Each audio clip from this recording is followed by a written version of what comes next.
when he was pressed about whether he is responsible for the bad economy and the millions of Americans out of work. How have we become a country where so many members of the middle class go to bed at night wondering if they're going to be able to keep their homes and put food on the table and send their kids to college? And do you take any personal responsibility for your administration creating that condition?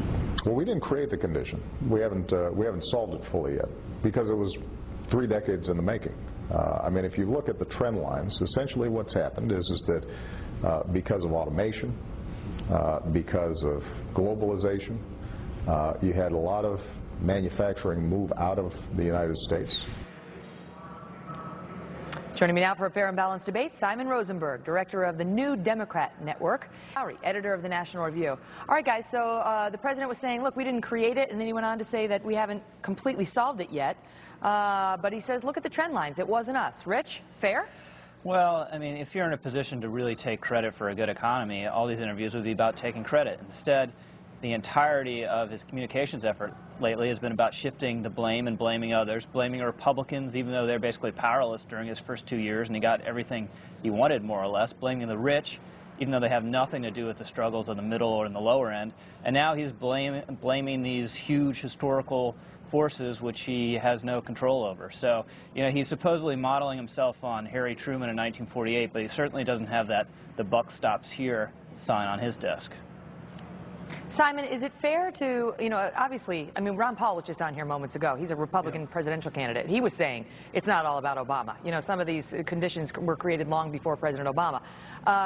And that may be true, but is it fair for the president, is it good for the president to not take any responsibility for the economic conditions we're in now, to sort of say it's all thanks to the larger picture?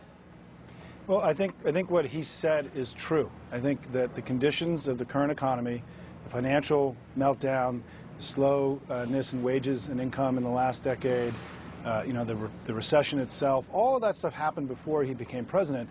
And then what he said, Megyn, this is important, is that, but we haven't done enough.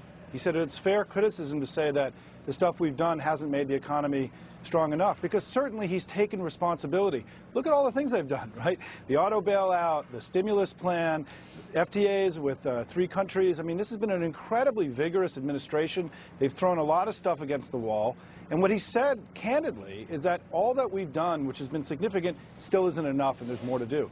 And I think that's a fair assessment of his presidency. Well, his answer is always... Rich, go ahead, His answer is always more spending and more debt. And there have been trends over the last 30 years hurting the middle class. But $800 billion in stimulus funding in 2009 was not going to make a difference to that. Another $400 or $500 billion in stimulus spending now is not going to make a difference for that. You need to get the big things right. You need leadership on tax reform, entitlement reform, getting the cost of higher ed and health care down, talking about the bourgeois virtues that have eroded in this country, discipline and hard work. He will do none of that. He just wants to blame the rich, spend more money, get the debt up, and subsidize ridiculous green energy projects. That's basically the entirety of his economic program. You know, Simon, it's an interesting message of, you know, I didn't create it. I'm trying to solve it, but I didn't create it. But for him to, you know, 3 years in office, to still be saying that I didn't create it, I inherited it, you know, do you think that grows tiresome for some voters? No, because I think it's clear, if the question is, has the president taken responsibility for what's gone on, the obvious answer is yes. Look at all that he's done to try to change the fundamental conditions. Some of it has worked pretty well, right? The auto industry today is very healthy.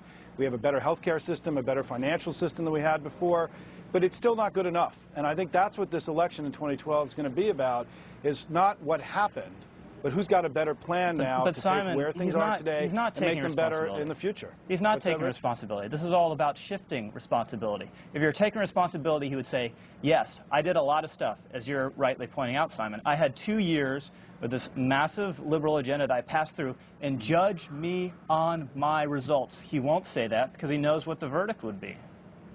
I'll give you the last word, Simon, quickly. I don't think that's what he said. I think it's clear that he understands, because he said this many times in other forums, that he will be judged by, if the economy is doing badly next year, he won't get reelected. If it's doing well, he will. He's not and if saying it's in the that middle, anymore. We're going to have an amazing race. He said that a year or 2 ago. He's not saying it anymore. Very tellingly. Rich, Simon was getting the last word. Sorry, Simon, say something else. This is what they do.